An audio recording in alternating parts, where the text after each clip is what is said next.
दुनिया का सबसे पावरफुल देश और उस देश का सबसे सीक्रेट मिलिट्री बेस, जहां कोई जा नहीं सकता, जहां पर कैमरास भी बंद हो जाते हैं और जहां के आसमान में लोगों ने ऐसे ऑब्जेक्ट्स देखे जो साइंस को भी कंफ्यूज कर देते हैं।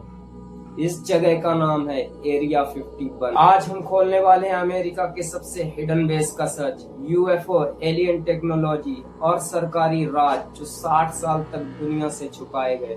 That new emergency order issued for Area 51. Yes, that spot near Las Vegas, famous for extraterrestrial. All our questions, the proof that we've suspected but never been able to hold in our hands, that proof is here.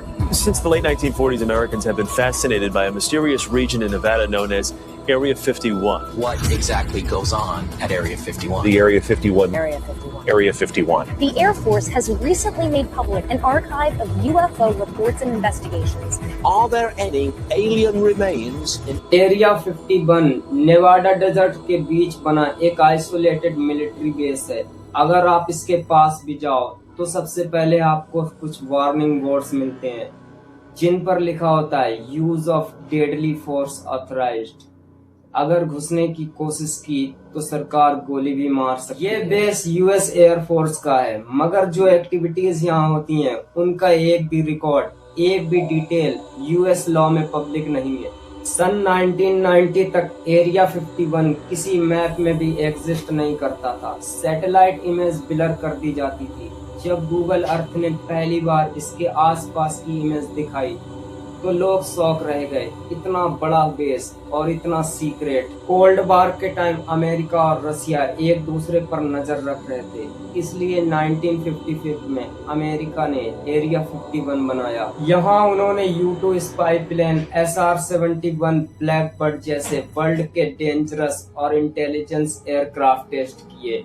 ये plane इतनी तेज और इतने high altitude पर उड़ते थे कि लोग उन्हें यूएफओ समझ लेते थे। 1960 और 70 के टाइम एरिया 51 पर यूएफओ साइटिंग का दौरा था। लोगों ने bright light, high speed object और जिग-जैग फ्लाइट के पैटर्न रिपोर्ट किए। सरकार ने जवाब दिया, ये सिर्फ एक वेदर बलून है, लेकिन सच इतना सिंपल नहीं था। एक्चुअली यहाँ मिलिट्री सीक्रेट एयरक्राफ्ट टेस्ट कर रही थी, जैसे A-12 ऑक्सकार्ड जो मैच 3 स्पीड से भी ज्यादा तेजी से उड़ सकता। सवाल आता है एलियन टेक्नोलॉजी का क्या। सन 1990 में एक आदमी ने क्लेम किया कि उसने एरिया 51 के अंडरग्राउंड लैब में यूएफओ के इंजन्स देखे। उसका नाम बॉब लाजर था। लाजर ने कहा यूएस गवर्नमेंट ने एक क्रैश्ड एलियन स्पेसक्राफ्ट रिकवर किया था और एरिया 51 में साइंटिस्ट उसकी टेक्नोलॉजी रिवर्स इंजीनियर कर रहे हैं। Absolutely no ET craft, ET technology, anything like that at Area 51. This is why S4 was made specifically to separate it there. People at Area 51 do not have the clearance.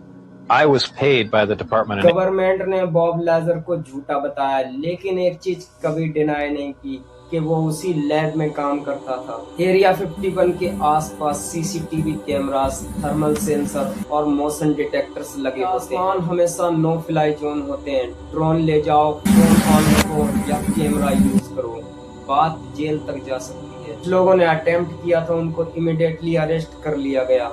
And identified themselves as YouTubers who acknowledged they saw the no trespassing signs at the Mercury Highway entrance, but went in anyway. आज भी ये base fully active है।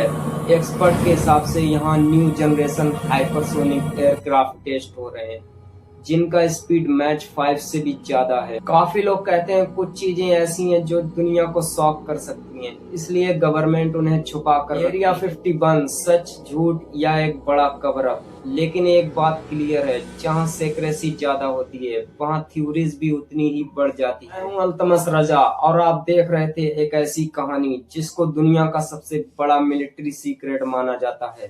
Thanks for watching.